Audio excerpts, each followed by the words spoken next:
Okay, so yesterday I did a tour of Inwood Hill Park in Upper Manhattan with a private school called the Corliers School, and third and fourth graders explored the park with me from I think 10 o'clock until 2. And one of the things we found was about 10 pounds of this mushroom.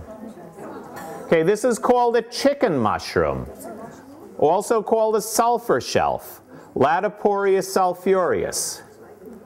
And it was really a big effort to bring this today because I cooked as much as I could last night, and I want to cook the rest of it when I get home. It's an incredibly delicious mushroom. And I'll pass it around. It looks like chicken meat inside, smells like chicken, and grows on the other side of the log where you don't see it because it is chicken. So okay, this is not, you don't eat any mushrooms raw. Even commercial mushrooms have hydrazines, which is rocket fuel that's carcinogenic that gets destroyed by cooking. So this is heavy, and this is going to be our dinner. So handle it carefully, but you can take a look at it and smell it, and I'll hold up a piece here to demonstrate what it looks like. Okay, the chicken mushroom is in a group of mushrooms called the polypores. First of all, mushrooms are part of the fungus kingdom.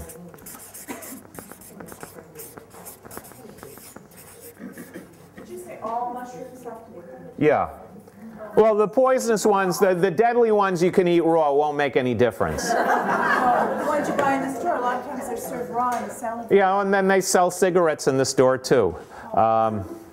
Yeah, mushrooms contain hydrazines. These are chemicals used in rocket fuel. Hydrazines are carcinogenic, they're volatile, they're destroyed by cooking. Wild mushrooms, some of them like morels are known to get you sick if you eat them raw and have to be cooked. Others are of unknown edibility raw, and some of them will not harm you if you eat them raw, but they all have the hydrazines in them. So if you're health conscious at all, you should cook the mushrooms.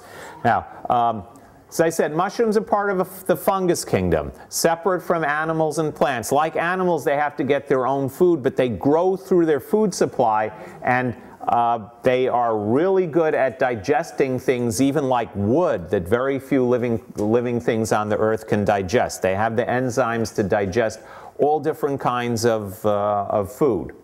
And then they need to reproduce, and they do that by spores. They're not plants, they don't make seeds. The spores are microscopic, and there are millions of them. There are different ways of producing spores, and many fungi will produce a mushroom to make the spores. The chicken mushroom is a polypore, always grows on wood, live wood, dead wood, buried wood, but always wood. It's shaped like a shelf, not an umbrella. And it has very tiny holes underneath, not the gills, the lines like in the commercial mushrooms. And you need a magnifying glass to see the pores. They are very, very tiny. So that's the group that the chicken mushrooms belong to. So they're polypores.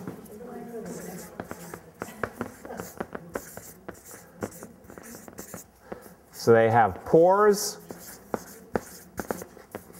They grow on wood.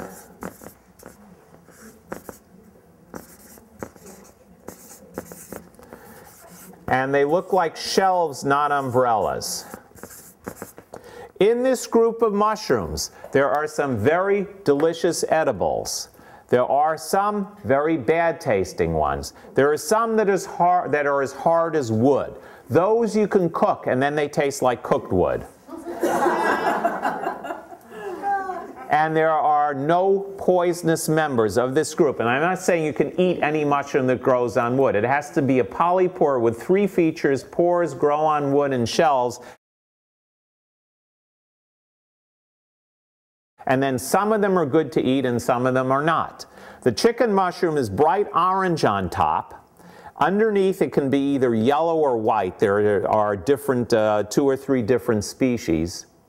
And this is one of the largest, and this is a little fraction. I cooked about this much last night, and all of the 30 kids took a chunk like this home with them, and the teacher is probably still cleaning and cooking the mushroom that is to be served for the class. So this is a big mushroom. I once found in Forest Park in Queens a log about the length of this table, end to end, huge chunks of chicken mushroom, about 60 pounds, with an overturned supermarket shopping cart growing right next to it. So I was able to put the mushroom into the cart and push it down the trail, and half an hour later I was home with it. I spent the next few days cleaning, cooking, freezing, dehydrating, eating, and giving away 60 pounds of mushroom. So this is one of the best tasting mushrooms in the world, especially when it's young and tender and moist.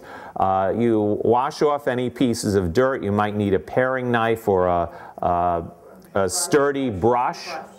Yeah, if the pieces don't come out with a brush, then you cut off some of the dirt with a paring knife. Slice it up, and you can cook it in any recipe that calls for chicken, and it tastes like chicken, only much, much better. Use the same seasoning you use with chicken. Nutmeg, lemon juice, parsley, paprika, a little bit of hot pepper. What I did with this last night is stir-fried the chicken mushroom, removed it at very high heat in a wok with coconut oil. You could also use peanut oil or sesame oil. Coconut oil. Cooked it for about 3 or 4 minutes, high heat, stirring constantly. Set it aside, put in 2 onions, stir-fried them the same way, set them aside, put in 3 celery stalks, all sliced, stir-fry that and set that aside. Before I did the stir-frying, I put a 14-ounce can of coconut milk in a blender with a tablespoon of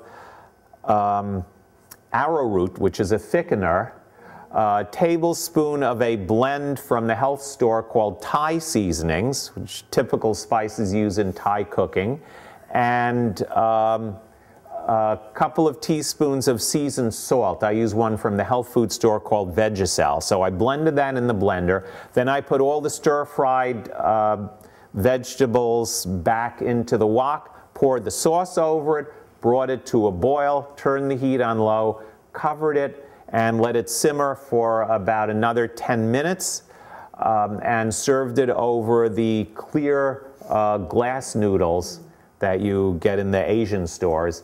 And I made a Thai chicken recipe that my wife, my 5-year-old daughter, and I just devoured as much as we could. And because there was so much of it, we have some left over.